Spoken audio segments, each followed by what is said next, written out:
cycle is proudly supported by My Balanced Life, helping you find inner balance through individual, corporate, and community wellness programs.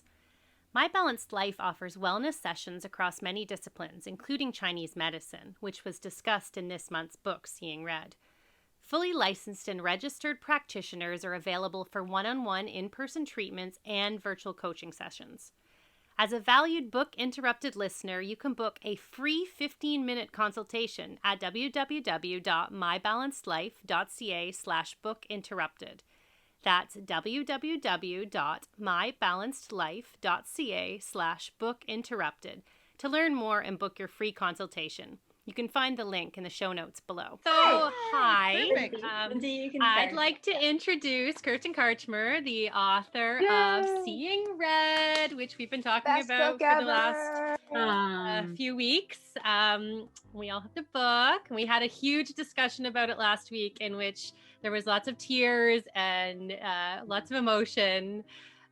It was great. But now we are here with you and we have tons of questions. So we're hoping that we can just jump into the questions and just go from there. Yeah.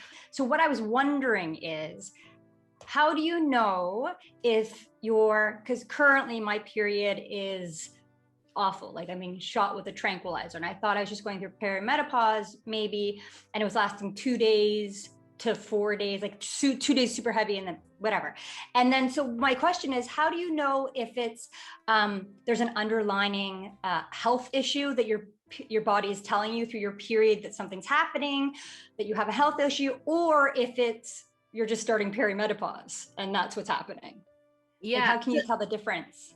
It's a great thing. I think that we have to start by talking about that conventionally in Western medicine, we are only looking for disease states, right? Something that we can put into a box and say, this is a disease.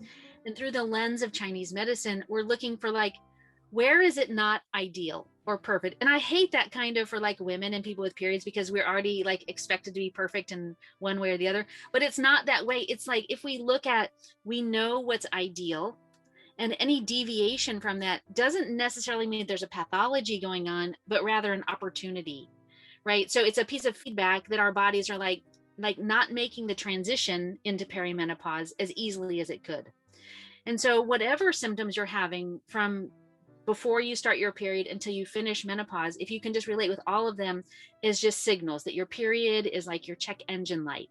And so whatever, you can just tell me your symptoms and I can kind of like tie it together for you if that would be helpful. All of a sudden I was like 10 days late on my period, and I used to always get it every 26 days, like clockwork. Okay. Yep. And then it didn't, I even was like, could I be pregnant? Obviously I wasn't. It was 10 days late. And then now it comes every 23 days, and it has for now for 4 or 5 months. And it is, it's super, super heavy for 2 days. And then it just, I have 2 more days of just like, not really heavy, but like brownie discharge and stuff like that. Yep. I get crazy migraines now. I'm prone to migraines, but a lot of them now, chest pains. And when I get my period, it's like I've been shot with a tranquilizer gun.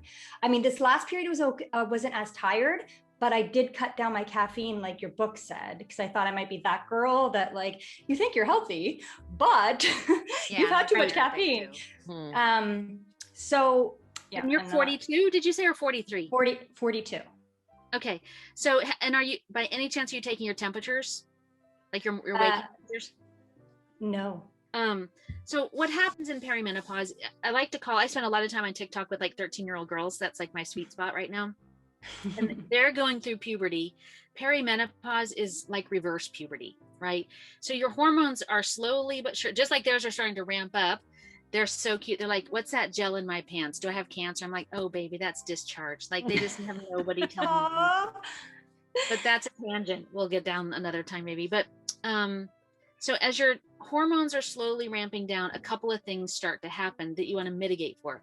Your estrogen naturally starts to decline, which will cause your cycle to start to shorten and cervical discharge to start to get more and more scanty.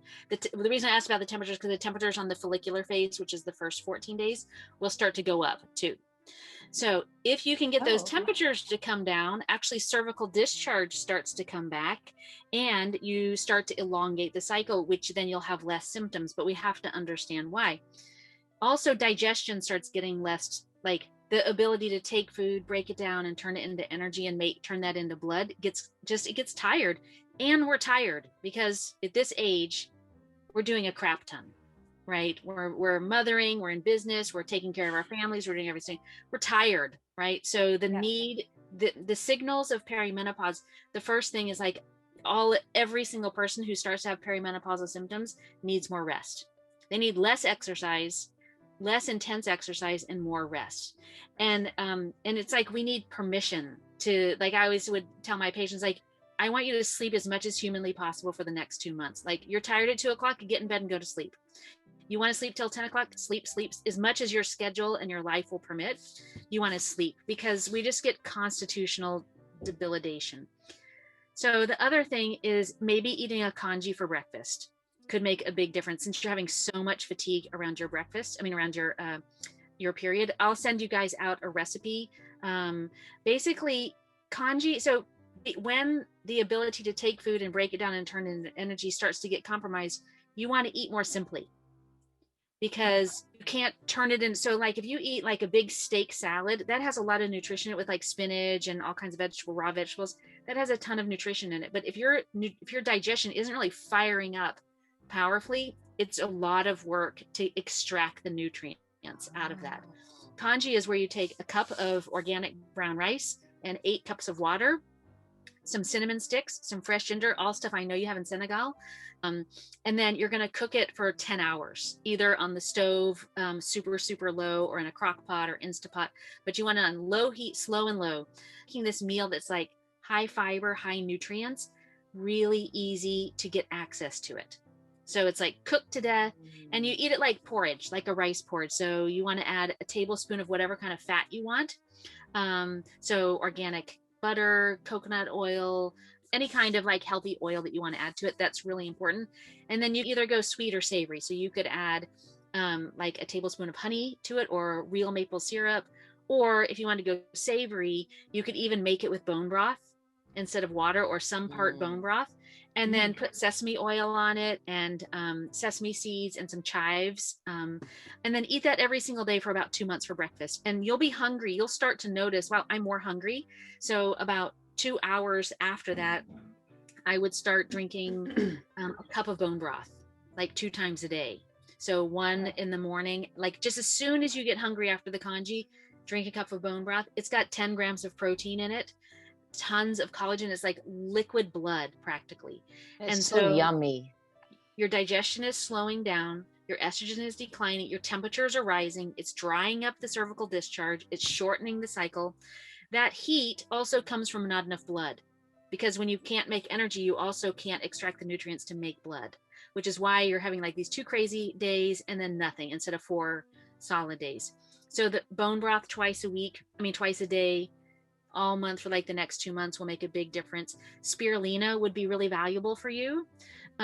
If you can get it, like use the tablets only, like 500 milligrams, and you can try to go up to 6 tablets a day, like 2 breakfast, 2 lunch, 2 dinner. Was that helpful? Very helpful. Yeah. Very, very helpful. Thank you very much. And you'll see, like what I tell each of you, that they're like variations of theme, right? Like it's really like playing around with like there's only so many pieces, and you kind of play with those pieces. She's like, yeah. Leah, do you want to go next? Because you're also in the perimenopause, menopause question about hormone replacement. Yeah. So my question is about hormone replacement therapy. About 3 years ago, so around 35, I went through a real rough patch, like emotional rough patch, but also really linked into my hormones. Like I was wild. My testosterone was like, I was having a rage pretty bad. And I finally got into a hormone specialist, and he said I fit the bill for, I was just perimenopausal. And he started me on estrogen and now progesterone as well. And I wondered what you think about that. Obviously, I know that you go a different route than kind of the westernized way, but I just wanted your thoughts about it. So I think that all of Western medicine has a place. Mm-hmm. For me, the place is slightly different because it's like, okay, if you're having too much, like overproduction of testosterone, the first place that I would want to look is sugar metabolism.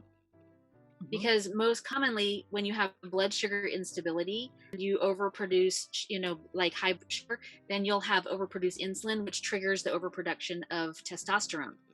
So instead of using supplemental hormones, I'd be more inclined to like, can we peel back the layers of the onion? What's the whole picture? Just like what we talked about, what's the whole picture? That the side effect is that you're full of rage, right? And to me, it sounds more like PMDD as opposed to just like perimenopause. I didn't even know about PMDD and Chinese herbs before this. I think that I talked to a woman last week and she was like, I read your book and I just realized I have PMDD. I think I've had it for 20 years. That's exactly what happened to me. Came in, she's like, I was talking to my son and he said, Mom, he's 10 years old. He's like, Mom, I think I know what's wrong with you. And she goes, what do you mean? And he's like, I think you have rabies.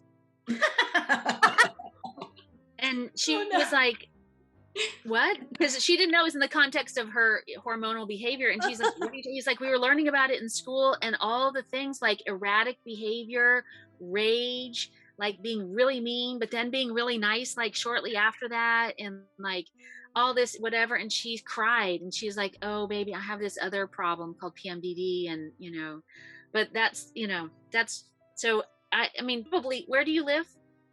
I'm in Canada. So like, let me, I'll send you a formula that's like kind of like the raisin formula. It's not quite as good, but we could try that. I wouldn't personally for PMDD, I would not use hormone replacement. Okay. Because the reality is like for some people, like people who have a predisposition to neurologic disease, there's like pretty close correlations to like low estrogen and that. So those people I would be more inclined, but I would use hormone replacement after we had exhausted everything else. So yeah, it just, I'd never heard about it. And I read this book and I did a lot of crying during this book. And I'm going to look down that route a lot more because there's a lot of bad side effects to being on these hormones too. Well, it's expensive and not without consequence. And when it's kind of like, it's like chemotherapy, like when you need it, you're really glad that it exists. Yeah. Right. It's nice to have option.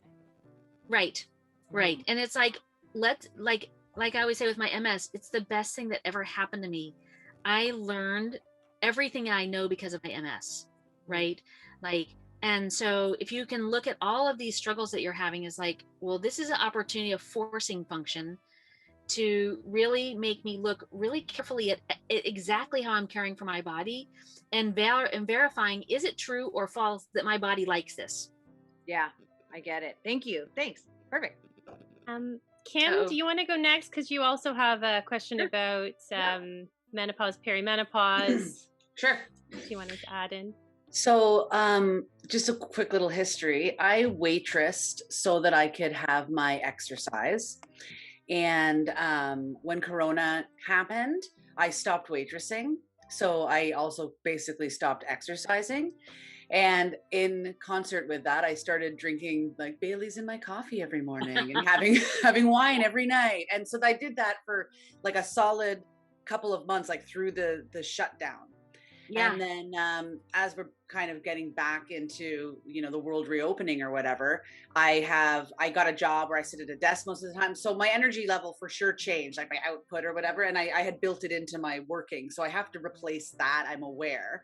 However, also at the same time, like the result has been like this layer of belly fat. And I feel like for a moment, I was like the incredible growing woman. Like I felt like I couldn't control it. I was like, what's going on here? And just this giant.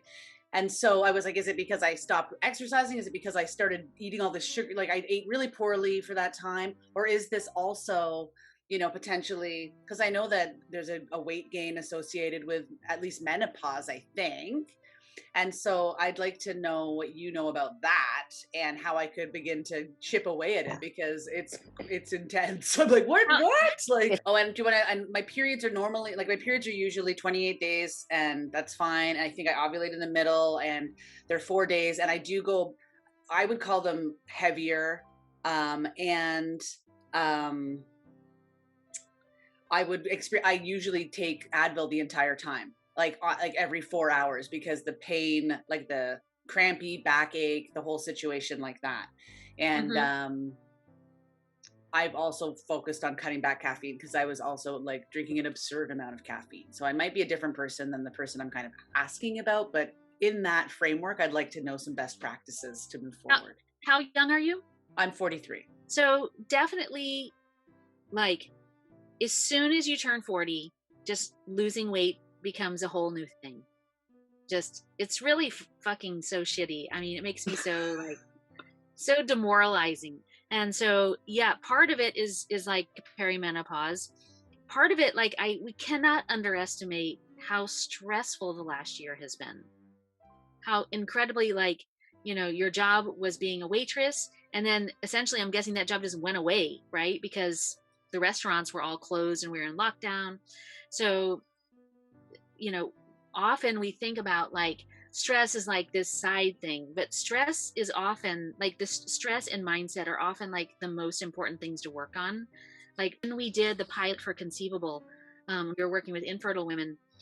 Like we increased the likelihood of conception by almost 270% in women who were 35 to 41. And our investors were like, well, how did you do it? Like, what was the thing that knocked them up, right? They want to like isolate it and like, you know, replicate it. And even after all the interventions that we customized, like with such precision for everybody, customized menu planning for each phase of the menstrual cycle, customized Chinese herbs, customized exercise, customized blah, blah. Everything was almost equal in its impact in changing the cycle in order to change the fertility, except one, which was the mindfulness and mindset work. And that outperformed everything else by 5%. So the first step is to really do a self-assessment about, you know, how stressed do you feel? How satisfied do you feel with your life?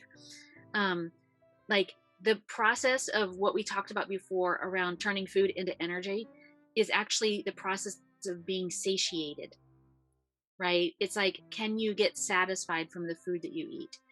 And so, like when people start gaining a lot of weight, if you look at what's happening in their lives, often they're very dissatisfied with how things are going. Obviously, we're dissatisfied because we've been in a fucking pandemic and that's been, you know, so crazy. But the first step is to think about like, okay, where am I satisfied? Where am I not satisfied? What are the ant steps that I can start to take in the areas that I'm dissatisfied? So even around the weight thing, I'm working on the same thing right now, weight. And so it's like, instead of trying to build a whole new program for yourself, like, is there an ant step that could be a 10-minute walk around the block, no matter what, every single day? Like something so easy that like you can't not do it. Do you know so what I mean? Yeah, I have made those changes as well. And also, I mean, the shutdown for me, I was like, yay, an excuse to not go anywhere. Like I was kind of relieved. I liked it, right? And I know that I feel bad saying that because for a lot of people, there was a lot of negative whatever, but I was like, yeah. I'm okay if we shut down again. Like, the economy be damned. I'm lazy, right? Like, yes, no, but no, I am, yeah, for sure doing that for sure. Like, I take my dog for a walk every single day now, and I was finishing my degree, right? Because also, if I can kind of see a point between. I'm pretty good at the mindfulness and self-assessment and making sure and whatever, but I was also finishing my degree, which is something I can't decide not to do. And I was hating every second of it. And so now that I'm done, I also feel like, oh, I'm not as bad as I thought. Like I feel like there is some movement in the direction of like, at least reversing the incredible growing woman. Yeah. Yeah, well, I think that, you know, like doing all of that and then also making sure that you actually practice feeling satisfied. So like where the mind goes, the body follows, and where the body follows, the mind will go. And so really being very attentive to like, I used to always say like, even when you take a great poop, being like, dang, that was really satisfying. Like anytime that you eat and it's really good, you know, like even before you get full, being like, you even say like, this is so satisfying. You're actually signaling to your body you're satiated, and it can actually really help you to eat less. Because if you start really focusing on like, you eat a little bit, and you're like, oh my God, this is so satisfying. This is so satisfying. And then you're working, whatever you're doing, and you're like, oh, my work is so satisfying. You keep reinforcing how satisfied you actually will be much, much less hungry, which allows you to make better food choices. Just like, never go to the grocery store when you're starving, because your hormones seem pretty good, right? Your cycle is regular. You're bleeding, except for the pain. I want to send some Braze and stuff to you guys, because there's one formula that's really good for sort of like the PMS stuff that we can approximate in Canada, but the cramp formula, if you're in that much pain, that's a custom formula. So I don't know how to approximate that to get the result to get you out of pain, but like in 2 or 3 months, you won't have pain anymore, like almost no pain. Certainly in menopause, like women do much better with like lower carbs, not no carbs. I think the intermittent fasting looks really good on paper for women in menopause, but actually in reality, it doesn't. Like for some people, it really triggers their menopausal symptoms. And know that if you lose a lot of weight, like hormones are stored in fat. So if you lose 30 pounds, you actually lose a lot of your hormone base. And so for me, I've gained like 15 pounds since the pandemic, just the same exact thing. Like I like British style tea with milk and honey. I've been having like 30 cups of tea a day and like glasses of wine every night with my boyfriend. I'm like, I don't know, I keep getting fatter and fatter. Like I hardly eat because I'm like, drinking 10 cups of tea, and like I don't eat anything. It's just like all the wine and tea and honey. So, so really looking at like, how can you add more healthy fat? You still have to calorie restrict. Like that's just not a thing that you can just, add more fat, but you will be more satisfied if you can have a more fat and not vegetarian, but more fat and vegetable based with like 20% animal products, all organic. Because remember that hormones are stored in fat, like we just said. And so it's like, if you're having butter, dairy, bacon, anything that's really fatty, that's not organic, it has a crap ton of hormones in it, which then you're absorbing, and then your liver's having to process those, which will make all of that so much worse. And Leah, especially for you, I was just going back to thinking about like with the whole PMDD symptoms, like if you add additional hormones, like what we know is that with PMDD, or when it even looks like PMDD, we're compromised in the ability to use and eliminate hormones when that happens. So we develop this sensitivity to it. But then you add more hormones, more synthetic estrogen and progesterone on top of that, and now you're furthering the load on the liver. So okay, yeah, I just like I'm just gonna deep dive into PMDD. My mother's been saying it for 3-4 years. She said it since probably I've been ignoring her since I was a teenager. Oh my gosh, Kara can attest to that. That's just the way it is when you're a mom, like I guess. The first month, we can get you the brazen formula. Like the first month, you'll be better. Like the first, you'll just be like, not 100%, but you're like, oh man, that was a lot better. Okay. I'll see if I can sort that out with I was looking into Shop USA and then I haven't finished that, but maybe I can sort it out and get a bunch for everybody, and then I can Lindsay. send it to everybody else. Book interrupted. Are you okay? Were you hurt? I just asked her, yeah. Okay. Totally fine. Just some dents in the car. Otherwise, completely fine. Dents in the car. I mean, not great dents in the car, but way better than what it could. Way better. Not so bad, yeah. Book interrupted. I'm going to go next, if everybody's okay with that. Just because you're talking about, kind of the mental thing. I've told you a bit about, everybody knows, but I'll kind of reiterate. I have endometriosis. I've had my right fallopian tube surgically removed because it was full of chocolate-like fluid. I have done a ton of fertility stuff, didn't work. So we've stopped trying because mentally I probably wouldn't have survived any more of it. I go through periods that are so bad that at the point I have to sit in front of the toilet because I feel like I'm going to throw up. It feels like at some point someone described it some time about someone with knives like inside of your body trying to get out. That's what it feels like. You're usually every 28 days. They usually last between 4 and 6 days. The heaviest is the first 3 days.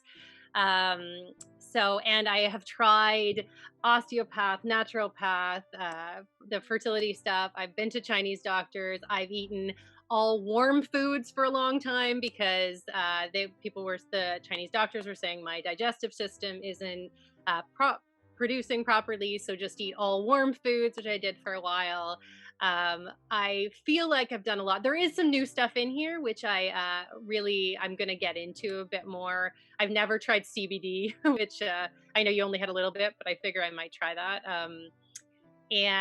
But in any case, however, all of that, I'm not as strict anymore, because at some point when you're like just constantly thinking about it and doing it, you just have to like just stop and be a human being.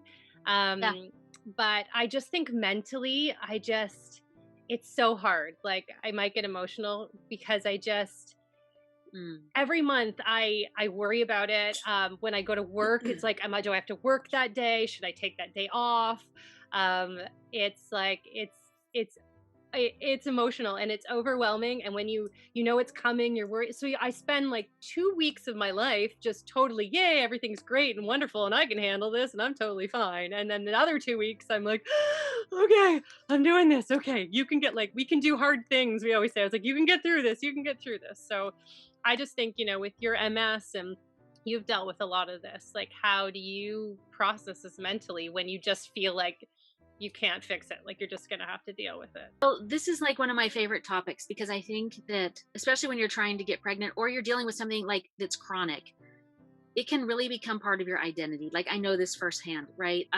For me, because even though I'm in kind of permanent remission, I'm always afraid I'm going to do something that's going to make me have even a small flare up, because even though I can still have flare ups. And weird things happen to me. It's like, they'll be like, I don't know why you can't exercise anymore without passing out. Like just crazy things happen. So I always feel like I'm kind of walking on eggshells, like, oh, what am I going to do that's going to make something worse? And I really started doing Joe Dispenza's work. I talk about it in the book a little bit. He wrote a book called Breaking the Habit of Being Yourself. And love Joe Dispenza. I can't more highly recommend it for you. I'll just tell you, for the listeners too. So I think he's brilliant. I think he's a little bit like, for your average person, he's not a great teacher, and I worship him. So this is not a disparaging remark. So often people will come and be like, oh, I read the book, but I didn't put all the pieces together for me. And so I'm going to put the pieces together because I think it's been really invaluable for me. What Joe talks about is that to how we got to this point in our lives was by survival. Right? Everything has happened to every single person on this call that's been bad and screwed up their life and hurt them personally and emotionally and socially and spiritually and all those things. And we've just survived, and that's normal.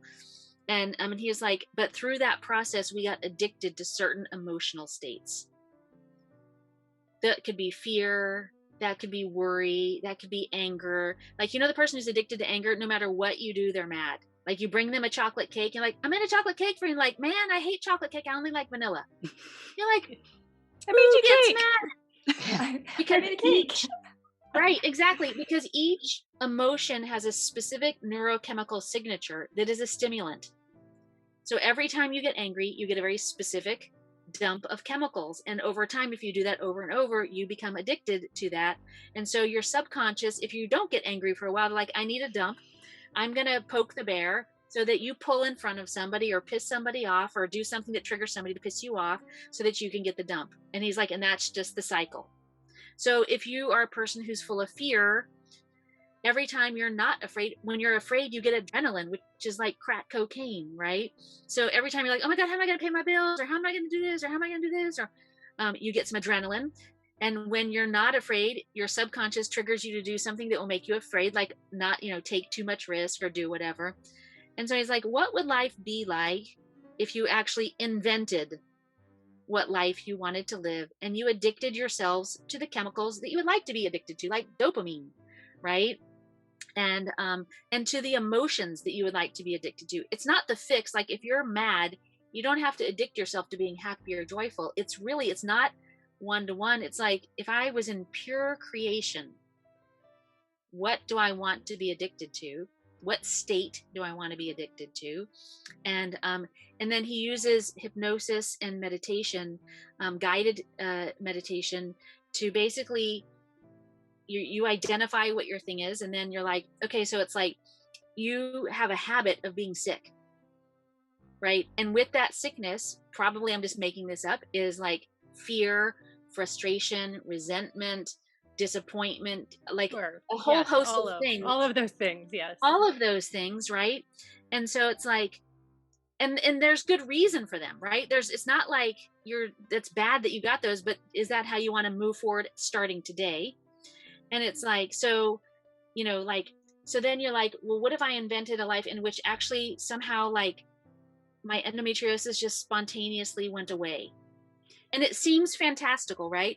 Like just over 3 months, it just started getting better and better. Like I did all the things that I was supposed to do, because it doesn't happen in a vacuum, right? Mm-hmm. I started like doubling down on like anti-inflammatory diet, and we can talk about some other specifics. But then in the meditation, you imagine like really imagine what your day or your period would be like. Like really have a somatic experience about what would it be like if you didn't have PMS and you didn't have, and when your period came, the blood just came out, and you're like, it's so beautiful. And then he seals the deal. This is in a like a hypnotic state, because he puts you in like a self-hypnosis state. And then he's like, now if that was your life, what would you feel when you experience that period? What emotions would come up for you, right? And then in the meditation, he holds you there for a long time. He's like, stay in the feeling. Imagine you're having your period and there's no pain, and you're like, wow, this is like fucking cool. Like, I can't believe it.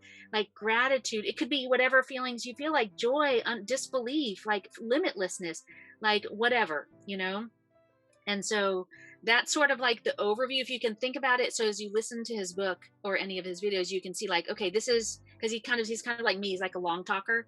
And, but he never sort of solidifies it in a way that you can like really apply it. That was true. What would be possible? Like, and for me, like what would be possible is like when my daughter has a daughter, that I overhear a conversation that the two granddaughters and her friends are talking to, like, when my mom was a teenager, women used to like really suffer with their periods. Like they'd throw up and pass out and kill themselves over it. And the friend says, no way, that's fake news. That would be awesome. Right? That was our future. Right? That so every person with a period got unleashed on society, right? Because all of you are missing out. Like what you have to offer and bring into the world is compromised by your period. And I want to see what the universe looks like when every single one of you are completely unleashed, and you have all the mojo that you have already. You're already like crushing it at 50%, most of you. What happens when the other 50% gets unleashed on like the whole universe and on society? And so it's like, so I'm addicting myself to that universe and what that would feel like. And I'm not kidding you, shit starts changing so fast. You make up your own. Like that's just, you can steal part of mine if like it resonates, but like you get into that state and suddenly you're like, I could stay in this state the whole day, and you keep embellishing it. Because either you can orient your life to worrying about either what happened in the past or what's going to happen in the future, or you can orient yourself to just like live in this fantasy world that you're creating and that you're training every cell in your body to respond to. I love that you're a Joe Dispenza fan, because emotion is energy and energy is matter. What I really care about is like, how do we put tools into people's hands, on every single person on the planet? How do we get the tools? And the mind stuff is free. It's free. Like we operate as a disenfranchised class, right? That we are powerless. But actually, if we can harness this, we don't need to even worry about what the men are doing or doing to us. Like it won't matter. Actually, don't give a shit what you do. Mm-hmm. So why don't we give Meredith, who hasn't... Yeah, Meredith, you have a good question. Yeah. Do you want to... Right. Yeah. Okay, well, in your book, you shed light on the human rights issues surrounding periods, lack of education, lack of access to menstrual products. And I was wondering, is there any organization or charity that you recommend that's currently addressing these human rights violations and making a difference, and maybe a way that our listeners and we can get involved? We partner with Period.org here in the US because I work with so many young girls on TikTok who tell me they don't have menstrual supplies. In fact, one told me, she says, my family's really poor. And so what I do is I go to school and I look in the box in the bathroom and I find the used ones that aren't too used. Oh. And she's like, can I get an infection from that? Oh my gosh. And I was like, they're young. So I like, my inclination is like, send me your address. I will send you a lifetime of supplies. So you never have to do that. But then I always tell them, don't ever give your address to anybody. Like, it's not safe for you. I started doing some research on menstrual cups because I think a lot of these organizations are providing pads, but it's not sustainable. It's not good for the environment. I'm really interested. I think I'm going to start my own foundation. That'll just be like a gifting program through Brazen. A menstrual cup in the US costs $30.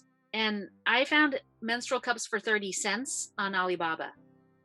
And I was really furious with that because I thought, we've been getting raped by men since the beginning of time. We actually don't need to get raped by women around our menstrual supplies. Like, that is a ridiculous markup for something that's really a necessity and cost prohibitive. So what we're going to do is, like, when people check out at Brazen, we'll ask, do you want to donate like $1 to $5. $5 allows us to give 25 cups away to someone.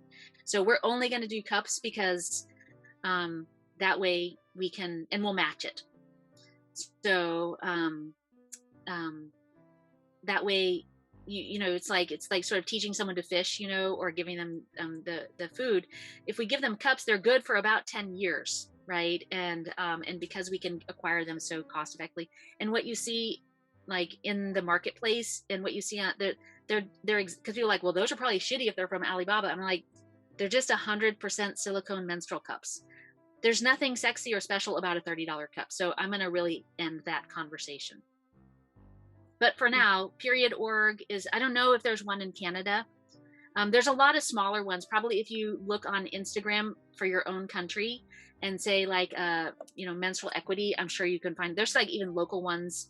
Yeah, that's wonderful. That's awesome. That really made me think about the cups though, because you're right. When I think about when people donate or give, it is like, even when I've worked at food banks and stuff like that, it's all pads. If they just and a homeless person needs more, like, maybe they can find a pad this month. And if you have one pair of jeans. Yeah. And it can be cheaper than 1 month's worth of pads. 90% cheaper than 1 month of pads. Mm-hmm. And that's not even like when we're buying them at the 100,000, we can probably get them even cheaper. So my goal is to make sure that, and we have to destigmatize, like using an internal product, touching yourself, because like people say, well, in certain cultures that's not appropriate, and we need to be unstoppable about just ending that conversation and transforming it, and using education to teach people in all cultures that like it's perfectly okay for you to touch yourself and to like if you come onto my TikTok, I do a live show every day for my girls, and there's often like 1,000 girls on the call, and they ask questions like, I want to use tampons but I don't know what hole to put it in.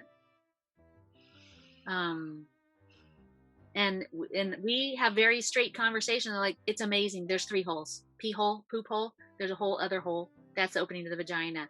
Get a mirror. Open that stuff up. Look in there. Put some olive oil on your clean finger and put your finger in there. Check out where you're going to stick that tampon first. Don't let anything go in there before you do. Good for you. I love it. I love it. Yeah, way to normalize it. Yeah.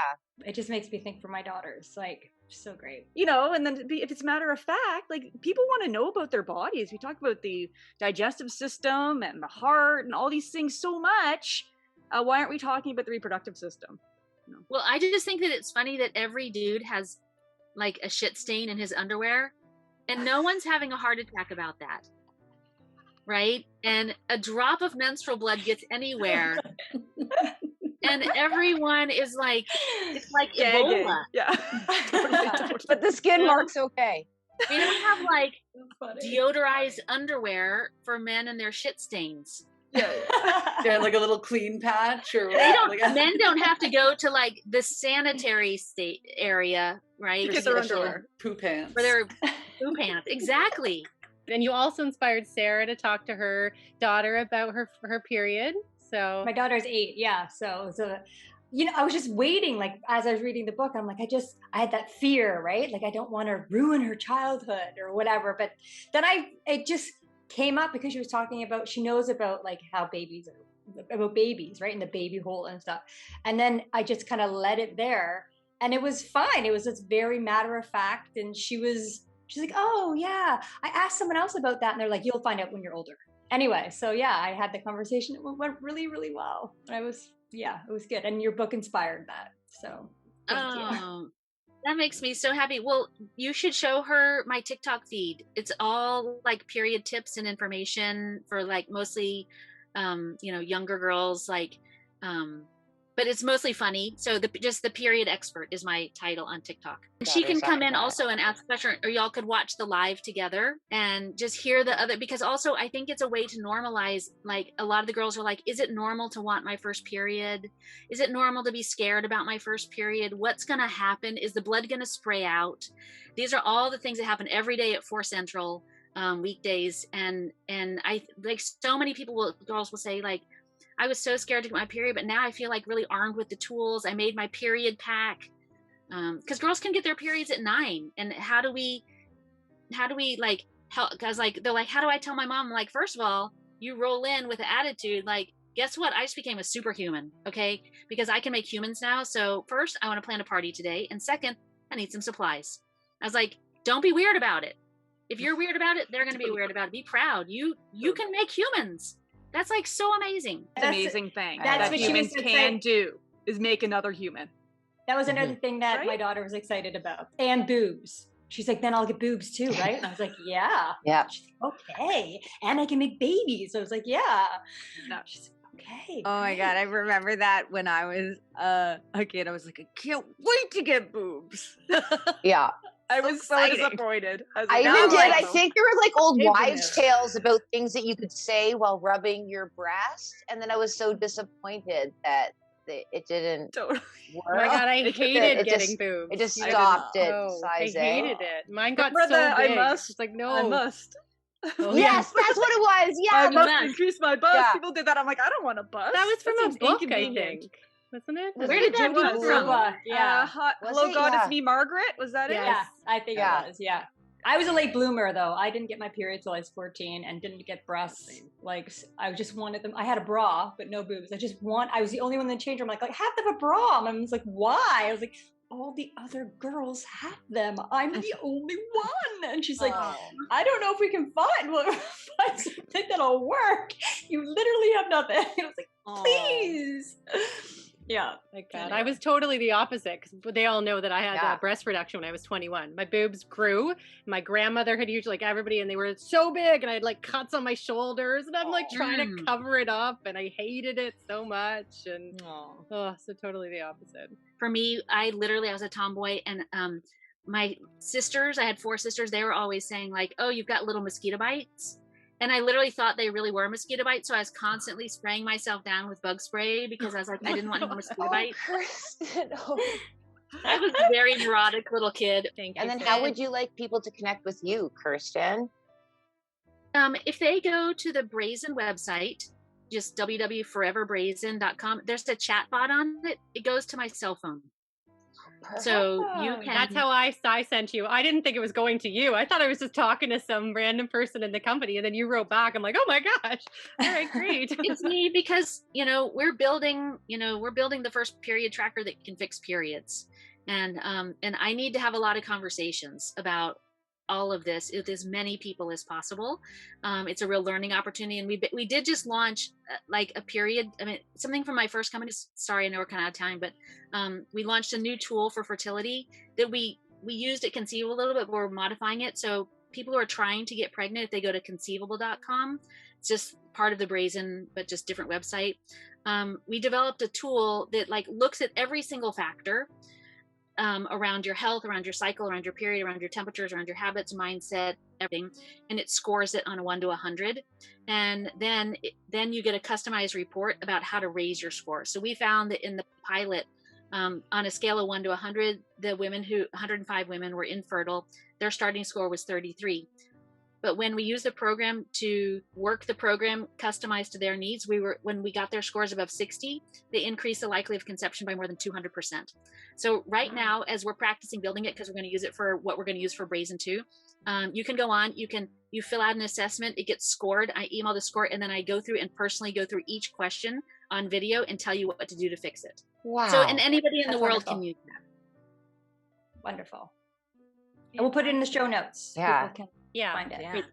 Kirsten, thank you for Thank you doing so the work much. that you do and for joining us today. And your book. Thank you for your book. I Right. love your book. We're all sending it to all of our friends, and Yeah. thank you for getting the word and talking about it and normalizing it. Like we talk all the time now about what's common but not normal. Yes. Yes. Yeah, And we I use say it that all the time. yes. And it should be something we can talk about, as you said. We should all be able to talk about this. It's just our bodies and something normal. So thank you for doing that. We really appreciate it. Yeah. You guys are so you. lovely. I want to be best friends with you guys. Okay. Oh, you're the Be best friends. Accepted. We accept. Done. I will accept. Come on again Lock if it you in want. before she changes her mind. If you've enjoyed these video highlights, listen to the full episode on our YouTube channel or wherever you get your podcasts. Remember to like and subscribe and ring that bell to be notified when new episodes are published. Find out more by going to www.bookinterrupted.com. Book Interrupted.